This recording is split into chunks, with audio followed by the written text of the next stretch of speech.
This is machine learning tutorial. In this tutorial, you are going to learn about why scale features in train and test sets only. A scaling feature is a common pre-processing step in machine learning that is performed to standardize or normalize the range of independent variables or features of the data. It is typically done to ensure that the features have the same scale, which prevents some features from having a disproportionate impact on the modeling training process, especially in algorithms that uses distance-based calculations. For example, k-nearest neighbor.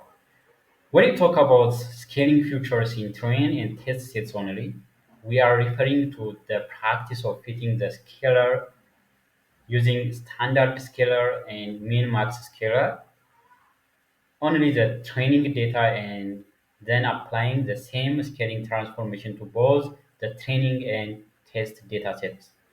There are several reasons why this practice is important. To avoid information leakage, if you were to scale the whole dataset before splitting it into training and test sets, information from the test sets would leak into the training set. This will lead to over-optimistic evaluations and inaccurate estimates of model performance. The second is to simulate real-world scenarios.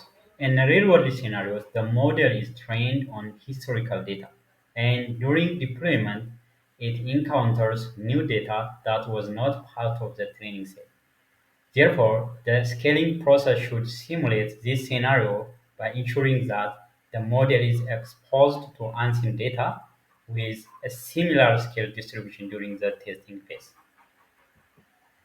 And the other is to maintain data integrity.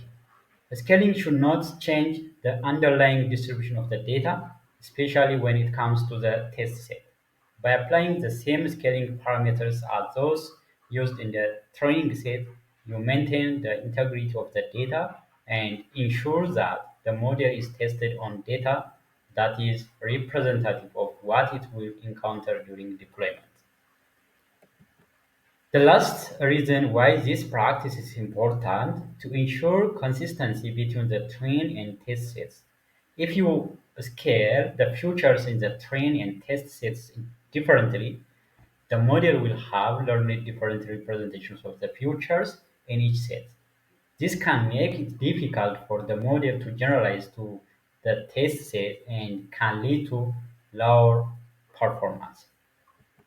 In conclusion, scaling features only in the training and test sets and not on the entire data sets helps prevent information leakage, simulate real-world scenarios, maintain data integrity, and ensure consistency between train and test sets, all of which are crucial for the proper evaluation and generalization of machine learning models. Thanks for watching.